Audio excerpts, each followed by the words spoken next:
thanks for coming to our regional roundtable, guys. I think this is going to be a really cool one. Me and Katie have talked about this topic like one-on-one and in groups a bunch. We thought it'd be a good one to kind of throw out there for a regional roundtable, have gyms chat about what this looks like for them, and talk about populations that may be a little bit harder to get into your gym, and how to do so.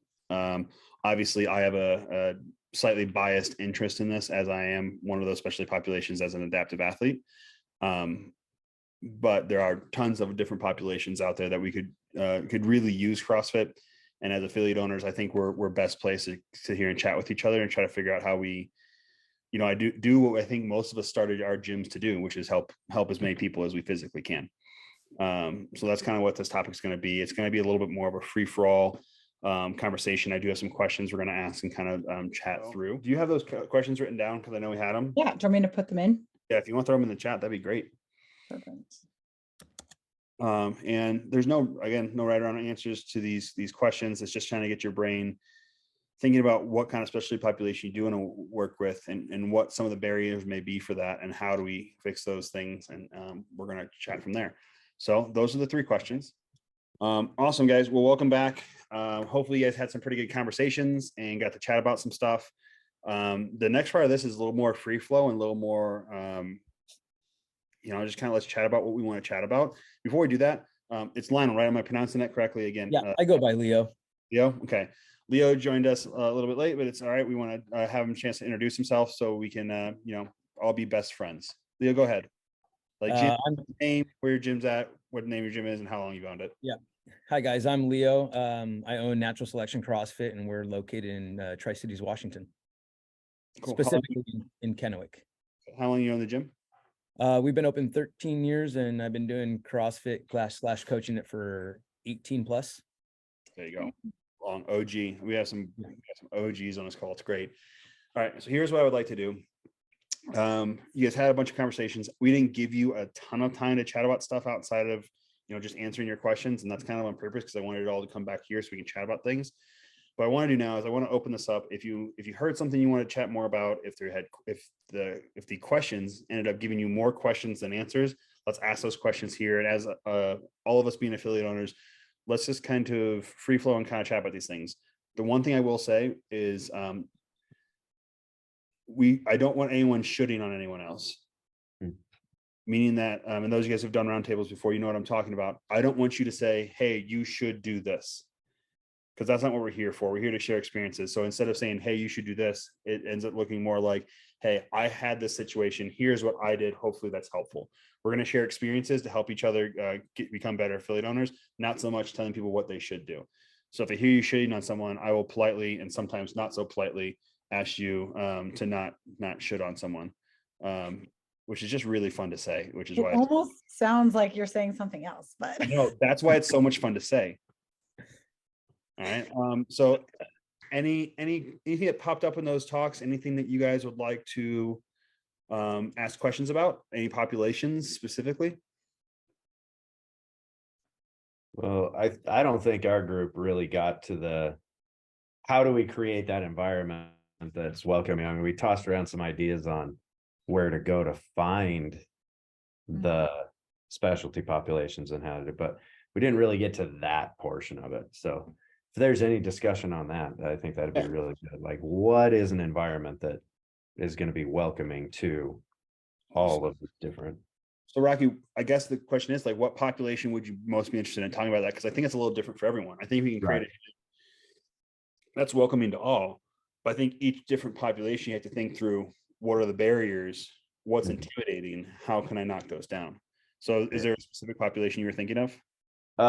So we talked about like intellectually impaired adaptive athletes, as well as like older populations, and then kids.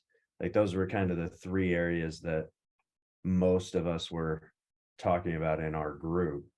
And just kind of, does anyone have any experience with intellectual disabilities in their gym and or older populations that would like to share how they set up their gym to make it a little bit more welcoming, or how they set up their program?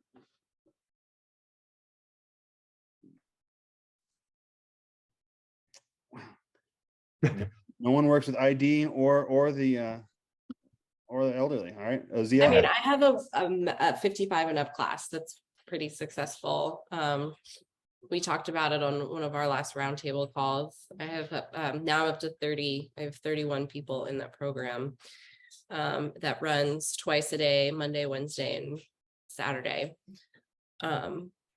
And that is a kind of a challenging group to get. I went to like local Rotary clubs, the Y, things like that. Their word of mouth is a little bit different than just like throwing an ad on Instagram, right? Grandma's not necessarily scrolling through social media. So it was challenging to start. I put an ad out in the local newspaper because old people read every inch of the newspaper. And then finding like where they hang out, like the Rotary Club. I got like a big group of people from their local Rotary Club to do it. And now they have their own little clique. So their little word of mouth is starting to get out there. So But what were the biggest barriers coming into your gym? So like, what were some things that were intimidating to them, and how did you fix that situation? so we do the no sweat free intros, and making sure that an actual class was not going on for their first time in the gym, unless it was one of the master's classes, not letting them come into a regular group class and be like, yeah, you're going to do this, but different. I promise it'll be fine. Like, not like having their first time in the gym being with a regular group class going on, and making just multiple phone calls to get them in the door. They want to talk about it. They want to talk about it again. And then they're going to print out directions on how to get to your gym. So they're going to get lost and they're going to call you. Like, it's a completely different intake process, but making sure that if they were going to come in and tour the gym before they tried it, that it was during a master's class or when the gym didn't have a class going on, so that they could walk around and feel like they could kind of almost like snoop around without a ton of people there. Was a big game changer for me. That's great. And That would be good to remember for a lot of populations, actually. I think that would be working for kids. I think they work for different intellectual disabilities or anyone with autism. I think those are good reminders that not a class, so they can just kind of experience the space first. Yeah. Or at the very least, if it's a kids class and the kids can see kids, right? Versus Exactly. just pay no attention to all those adults slamming barbells and swinging on ropes. Like, it's too much stimulation for a lot of people that might be intimidated. Yeah, and parents also, like with our kids program, only certain people can be in the gym, in the facility during a kids class for just safety reasons. The coaches have a background check, we know the sexual predator list, things like that. You want to make sure that you're not inadvertently having a member that's on that list, there when the kiddos are there. Yeah. And Rocky, with the intellectual disabilities, just from my background on this stuff, there's a great lady. She's actually up in the Washington area at this point, named Kristen Arnold, old like games athlete, great person. She's a specialist on this stuff. So if you ever want to learn more about this stuff, she loves to talk about it, and she's brilliant. But we hear, me and her always talk about making your gym more welcoming. Is it's not the kid you have to convince that your gym is welcoming; it's the parent. The parent, yeah. Especially for intellectual disabilities, parents are it's going to be them you have to talk to. It's going to be them you have to convince, and it's a lot more one-on-one time. It's a lot smaller classes for intellectual disabilities. You cannot run classes alongside of them because the distractions and the noises can be very, very difficult for them to deal with and or setting them off. Her name's Chris. I saw the chat. Her name's Kristen Arnold. She works for Adaptive Training Academy. She's an SME on intellectual disabilities. She's also awesome because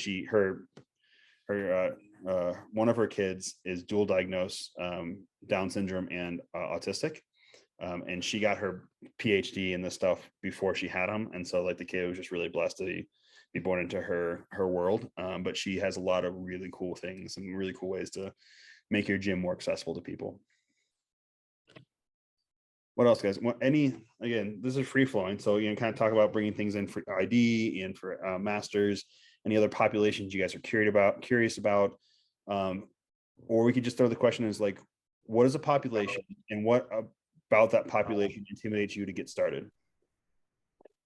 One outlet that we kind of tapped into kind of by mistake was veterans, right? So there's veterans that have a lot of PTSD and are needing some type of relief counseling type of therapy, and so we actually started a class that was not intentionally for masters, but it became that.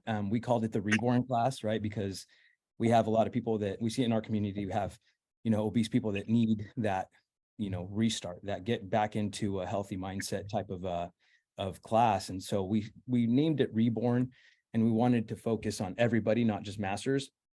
It has become our master class, right? I think our oldest age there is 85. She just had a birthday, and our youngest in that class, I would say it's 55. And so we had one vet that came in, and he works for the vet center, right? And I know that a lot of places have vet centers local. And so I went to there and said, hey, what can we do to help vets, right, that are in need? And we have them setting them up to come to that reborn class, because it's kind of like a scaled down version of our main class. And so it's kind of like a stepping stone for the ones that are younger that can get to a actual CrossFit class. And it's been phenomenal because the vet center actually sponsors now 10 athletes that they pay for, right? And so those vets are taken care of. And so it's an opportunity, I think, for any gym in their community to kind of have another revenue stream. Awesome. I like that. Do you offer is it a special membership, or is it just one class, specific class? So the vets are willing to pay for our full membership for CrossFit, or they pay our reborn price, which is lower, right? Because it is that stepping stone class, and anybody from there can graduate to the regular classes. Everybody in that class is pretty set in stone there. It doesn't seem like they want to move out of that class. It's challenging enough, and it's become their safe space, right? Like they know everybody. They've had barbecues together, which is super cool to see, at that later age, that where people become kind of, homebodies. So, Leo, Drew had a question. Is that when you say vet center, are you talking the VA or are you talking about something else? yeah, it's the so the Veterans Center. I can put information out there for everybody, but it's our specific one is called the Disabled Vet Center. Okay, cool. And it's I mean, it's funded through the government. It's great.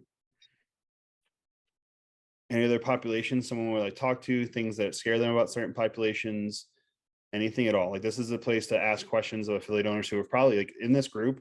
I mean, hell, we have people who have been doing this for 18 years. We've probably worked with every population imaginable. And if there's a population you want to work with, let's ask those questions down. There's no holding back at this point. Well, I have a question for like special needs, because we do have a couple special needs clients, right? And so do you recommend having a special coach that's just geared towards that? Because we did have a coach that was geared towards just adaptive, right? And he moved away. And so we had to kind of adjust for that with a different coach, but it just wasn't the same when we didn't focus the coach directly to that class.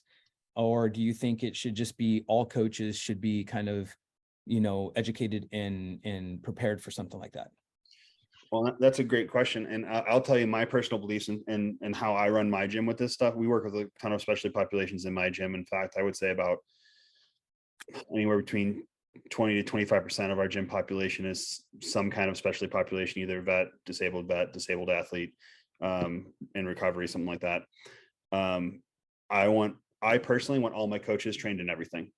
Okay.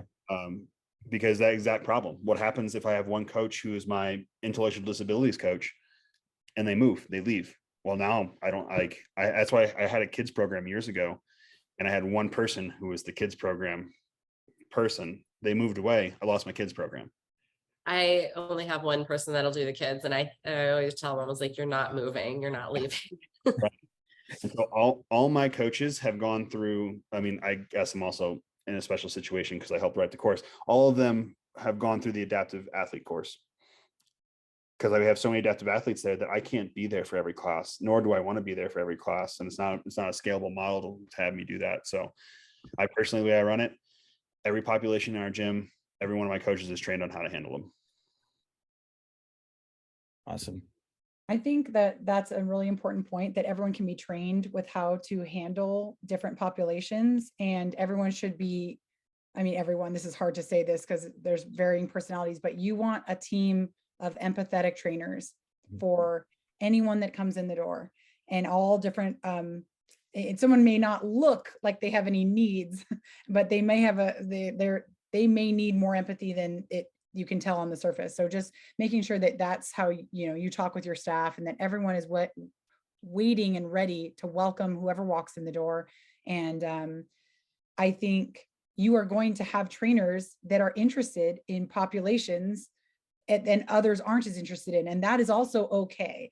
And so you don't want them to not also maybe coach your general population classes, but it's okay if someone has a tendency. Like, I watched it happen when I was coaching, and one of the trainers was really interested in working with autistic athletes. He didn't know this. He got one personal client. The kid was autistic, and then word spread, and now he quit coaching CrossFit, and he has his own business working entirely with autistic people.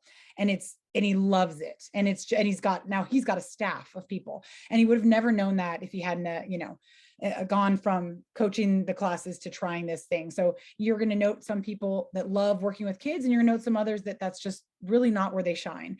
And I know Zia has a coach for the master's age class that is so perfect for that, because he falls into that age group category. And you might not all have that. And someone like, I love coaching a 65 and older age group, and I'm not over 65, but I love it. I feel like I'm talking to my parents, my aunts and uncles. Like, I feel like I can relate with them, and that's a population that really excites me, and someone else might just not be a fit. So get to know your trainers, let everyone be comfortable, and talk about how they can improve in certain areas with different populations. But it's okay for someone to have something that they like to do more than other things, and lean in on that. You never know what you might get out of it. What about with like larger bodied athletes? Does anyone struggle to get them in the gym? I know that can be tough because CrossFit is intimidating, and they feel that they maybe have never had experience in the gym and that they don't belong. Does anyone I struggle to get those demographic. Yeah. And how do you go about that? There's not a center that you can go to. You're not going to put out targeted advertising, right? So it's tricky, right? Whereas you could advertise a kids program, and you could advertise a 55 and older program. I would love to hear if anyone has experience with that. I personally do have experience working with larger body athletes, but I want to open it up first to others and just see if I've tried through like doing boot camps. Mhm. So like less intense CrossFit, just getting back in shape. It's no barbells, just seeming more like into a different class, kind of to start as like a booster, but it's never really been super successful. I have not done it successfully, that's for sure. Anyone else kind of have success getting one or more larger bodied athletes to come looking for you? Like, we have really marketed ourselves as being an inclusive gym, and that's brought us a fair amount of larger bodied athletes. Some of them have stayed, but our challenge has been for the majority of them, keeping them on track with us. So there's this, month-long period, and that goes for almost any member, but especially for that population. So I think a lot of that is on our part as coaches, having more education and resources and understanding as well. Yeah, I agree that they can feel like they need to be in a separate class sometimes, depending on the scaling that might be needed. They likely are a beginner in a lot of the things that you're doing. And then on top of that, some of the modifications, it can be easy to feel like they're not a part of the group. I've actually started cataloging some of the videos on CrossFit.com that we were putting together at HQ in Scotts Valley. We were running a class there that had quite a bit of larger bodied athletes. And I'll talk a bit about how they marketed it. First off, no fair, because we were able to offer the class for free. So take it with a grain of salt, but still there's some value in how we did get the word out. But what I have is a list of different movement modifications that are a little bit more, again, you guys have been doing this stuff for over a decade, so maybe you're like, yawn, I know how to do all this. But for me, they're a little bit out of the box instead of the same old, this is how we modify a pull-up, or this is how we modify a whatever. So things to consider there. The equipment itself can be automatically feeling like I can't go to this gym. I don't fit on a bike seat. So what are you going to tell me to do when everyone else is biking? I can't get down and sit on a rower. And if I do, I'm actually worried I might break it. I mean, like, these are real fears and reasons for someone to not get out of the car when they pull up to your gym. So having pictures, if you ever could, again, with the consent of the athletes, showing that these athletes are in your gym and they're doing just fine. We would do things like we would take a bench and horizontally put it over the rower, and they would sit on the bench and do their rowing. And it was higher up and it was much more comfortable, and it was easy for someone to see that, like, oh, I can do that. Right. So the next people watching the class felt like they were going to be met with something that they could actually do. In terms of marketing it, essentially what CrossFit did was we put out on Facebook and maybe on Instagram, and I forget where else, the local paper, basically saying, if you think you are the last person on earth that should get into a CrossFit gym, we want you. If you feel like you don't belong in a CrossFit gym, I want you. I want to meet you. I want to see you. I want you to come in and talk to me because you belong in my gym. And so that was kind of the messaging. And that included, we did have a 65 and older group that we messaged that same kind of wording out. We ended up getting a lot of athletes who were also had a laundry list of sort of medications, surgeries, injuries, prior and current. So be aware that if you open up that can of worms, you might get a lot of tricky clients. But that is the way that we got a lot of athletes saying, like, if you are intimidated by CrossFit, if you think you cannot do it, I want you, essentially.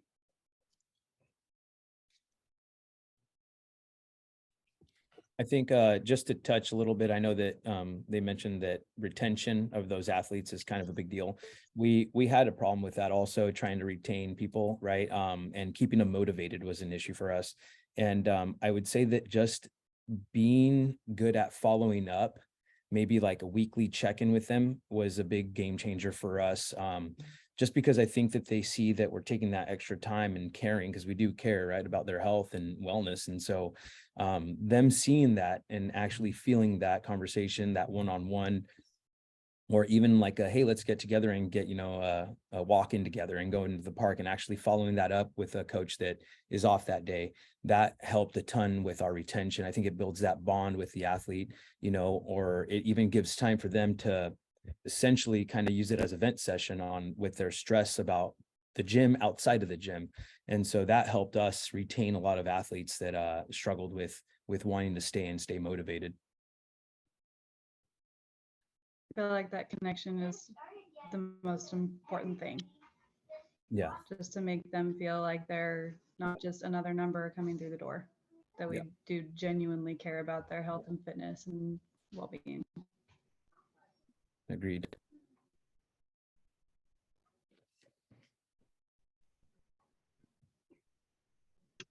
What else do you have, guys? Any other questions you guys want to get into? I know we have about 4 minutes left. I'm willing to stay on a little bit longer if people want to keep chatting about this stuff. I think this kind of stuff is hugely important in making successful affiliates, because the more people we can open our doors to, the easier it is to keep the gyms running and running successfully. So if anyone wants to stay on for a little bit longer, great. We'd love to kind of chat about this stuff. What about resources? What do you need? So which population are you looking for resources? And because there's Let's say in reference to what we've been talking about today, older athletes and larger bodied athletes. I think So that's been there's CrossFit offers a course on older athletes. I've taken And that. it's amazing. It's awesome. I took it in person. Now it's online. Kevin, you can speak to an adaptive athlete course. Yeah, there's a great athlete course. Yep. Someone very good looking helped write that. I do not know of, I'm sure they exist. I do not know in the CrossFit space though, of a course for training autistic or intellectual disability, but I also think that taking a course like the kids course is very helpful because it's going to teach you very like direct statements that's going to get the result. I think doing a little bit of research into those categories, like I didn't realize how many different things could set off someone who's farther along on the spectrum. We had to turn off the lights and the music and make sure there was almost no one in the gym when certain autistic athletes were coming in to train with the coach I spoke about, because he was like photosensitive with the light. So just a little bit of research on things like that. And like Kevin said, talk to someone. I'm happy to give reference the coach that I talked about, and he would be happy to answer any questions. Again, he's background in CrossFit and now currently working with only autistic athletes. And there's a lot of, I mean, I know about you guys, but in our community, there's a lot of programs for athletes with other intellectual disabilities, physical programs. They're not CrossFit, but just getting in and talking with them. They do different sports competitions and ask for volunteers. If that's something you're interested in, go and volunteer there. And I think working alongside the people that run those programs, you can learn a lot. And you're not trying to like funnel it back to your gym, but essentially you're going to make connections. You're going to meet the parents. You're going to meet the athletes. And, you know, that may be one way to get into that. When it comes to larger body athletes, I know that Athena Perez offers a seminar. There's actually one going down in Northern California coming up here. Yeah. And so I've got to meet her. I haven't got to take her course, but I've met her at her level 1 seminar. So I know that she's got a lot of great messaging out there. I just recently interviewed Christina Anderson. She's a CrossFit level 4 coach and sort of self-described larger bodied athlete, and really speaks to that on her Instagram. You guys can check out that interview I did. It's on the West Coast Affiliates YouTube page and her Instagram. She talks about how to help you find a CrossFit gym if you are in this category of feeling like you don't belong. So the people are out there. What have we missed, Kapua? Like, I'll put this out there for Kapua. For intellectual disabilities and autism, we do actually teach that in the adaptive course. The adaptive course is coming to Hawaii in November. Do you get to go, Kevin? Are you teaching it? I will. Yeah, I am teaching. I get to teach all those. So you better secure that one. Yeah, that one's me. I'm not letting that one go. So yeah, there's also an online course for that. Again, reaching out to Kristen Arnold's a great place. I know Albert, you through Jenna. Jenna is another one that works for for Adaptive Training Academy, who helps with that course. She owns a company called Fit to Function. She works with a lot of stroke survivors, not as many intellectual disabilities, but similar ways of training these athletes. So they'll be great. The kids course, in my opinion, like is like a surface layer. Like, honestly, I took it when it was in person. I don't know if it still is, but oh my gosh, I use some of those techniques with the bigger class adults. Like, if you can't control your class, tell everybody to sit down. Kids will stop talking if you tell them to sit down. Well, sometimes in a class of 30, when no one's talking, you just say to sit down. It works for adults too. It's the craziest thing. I mean, that is honestly like bang for your buck. One of the surprisingly really good courses that has helped with like the kids, even the masters, even though it's not even on topic, they had a lot of really good, and they touched on, at least back then, some of the sensory issues with children and stuff like that. So it was actually a really good course as far as that goes. I might meet you in Hawaii though, because I've never been. Now I want to go to that one. Yeah, I might go to that one. November 11th and 12th, jump ship west side on Honolulu is where it's going to be at. But it's just a course full of really great wheelchair jokes is what it really is. I do know that I think Athena Perez would be willing to come to a variety of gyms. I think she keeps her class size, her seminar size pretty small. I know Diablo CrossFit is hosting it, and I think they only said they have 12 spots. Now that might be what's left, but I think it's a smaller seminar. So if you know that between your staff and maybe one of the local gyms, you could sell that out, just reach out to her. I'm sure you could find, I don't know, I can look for her Instagram, but I would reach out to her if you're interested in larger bodied athlete and you want to start with the seminar. And there likely are others that do it as well. I just know of her because she also is a CrossFit trainer. Out to her, I can sell that out. Can I ask a logistical question?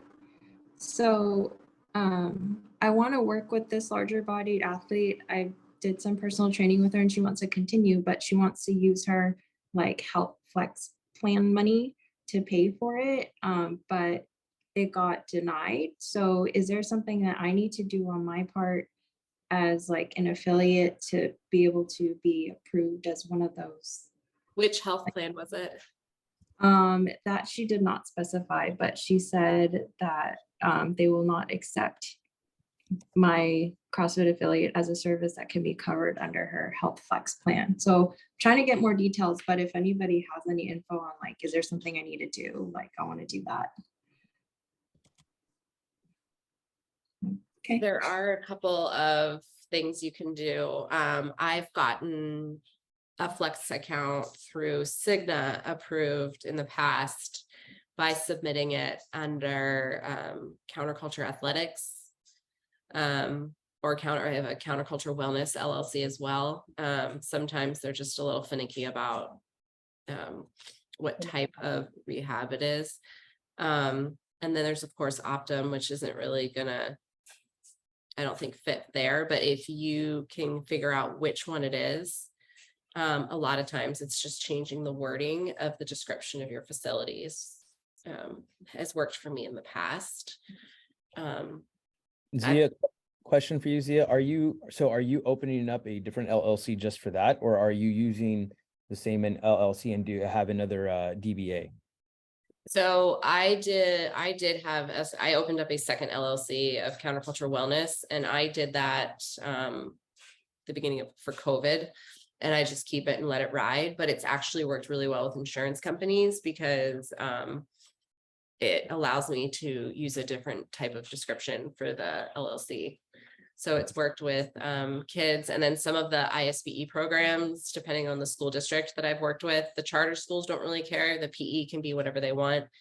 But some of the school districts need it to be more specific, which then the counterculture wellness allows to capture more athletes to come for PE. Awesome. Thank you. Thank you. All right. Ladies and gentlemen, we're at our time again. We can stay on for a little bit longer, but I want to be respectful of everyone's time. So thank you so much for coming today. I do like to close these out with one go around, and we have a few enough people who can do this. I just want to go around and have everyone, say one thing they got out of this roundtable, one thing they learned from this roundtable. Just kind of keep it fresh in your mind that talking with other affiliate owners can really be beneficial. While we're doing that, I would also love anyone that wants to stay in contact with each other. I'm not going to give out people's emails. It's not my job. It's not my place. But if you would like to stay in contact with people on this call that you chatted with, please feel free to throw your contact info, like email or whatever you want to throw into the chat, so you can continue these conversations outside of roundtables. I'm not going to force anyone to do it, but if it's something you're interested in, we can start making an email list in that chat while we're going around with this stuff. I always like to go first with these things. I'm gonna make Katie go second because that's just who I am as a person. But I really enjoy jumping on this. And one thing I got out of this particular roundtable is that we have a very caring and awesome group of affiliate owners who really want to work with the populations who truly want fitness, not the people who, went from 17 muscle ups to 18 muscle ups in a row, but the people who are, coming back from a major injury, coming back from a disability, trying to turn their life around. And I really appreciate knowing that there's that many affiliate owners out there that want to do this stuff. I got a lot out of a lot of different things you guys said, but I think what really inspired me was hearing the chat about getting the retention, which is obvious, but it's more of like how much we know we need to follow up and care. And I just really, I love that we're all on the same page with that we know that it's going to take the extra effort, but that in the long run, it's worth it. Not just for the retention side of it and like helping our business, but because like that's how they're actually going to get better. So I really appreciated that piece. My big takeaway is I'll probably be emailing Zia because I've been having a big struggle with this insurance thing. I have a lot of athletes that are just on that. I need insurance to cover it or I can't cover it, and we give discounts and we try to help out as much as we can. But if there's a way that their insurance can cover that, and this is a stepping stone to that, I think it's awesome that you guys were doing this to be able to help each other out.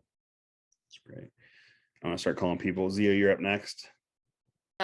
I love how variety of affiliate owners that were on today. Like some don't even have their buildings, and some of us have been here for a long time. So I love that we get to talk to like this big group of people. I especially was interested in the VA talk. I'm in between two really big bases, so I've been trying to tap into that a little bit more. So I was really glad to get some insight on that. Well, Kapua. Being way over here in Hawaii, I always love having connection with all different affiliates. So same, and what a big group of information everybody has, right? Or like put it all together and you can get just about any question answered. So thanks, guys. Awesome. Dana. We had a lot of discussion about ID, or the intellectual population, in our small group, and I just really appreciated that because that's something I'm just really interested in. So I got a lot of good ideas. Awesome. Thank you. Chelsea. I honestly just loved insight from all of you long-term affiliate owners and the short-term ones too. I honestly hadn't even thought about the insurance side of it. So that little tidbit at the end kind of, I wrote down some notes.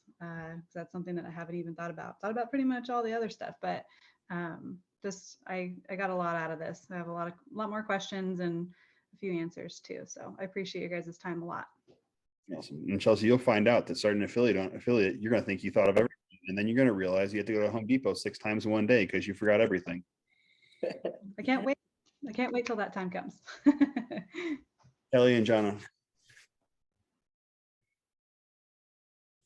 Hi, Kelly had to step away, but Kelly said that she just loves having all of these connections with other box owners. She just got back from the seminar and it was just so good for her, and she brought all that energy back to us. And so I got a lot of good ideas just for our kids program as well. It's one of my favorite things to coach, and so I'm just like, where are the kids? Like, come on, bring them in. So yeah, I was really excited. All right, me. I just really enjoy listening and learning from everybody that has so much experience. So thank you, everybody. One day, hopefully I'll be where you guys are at. Albert. Yeah, I thought it was really valuable listening to those really experienced affiliate owners. And when I get this thing put up here, I think kids is going to be the first initiative I'm going to try to push. Anyone who's existing training with me, bring a kid. Like, just doubles my roster that much, right? So I think that's going to be good. And then if you and Katie keep doing this, then I'll keep coming back. Thanks. Drew, you're up.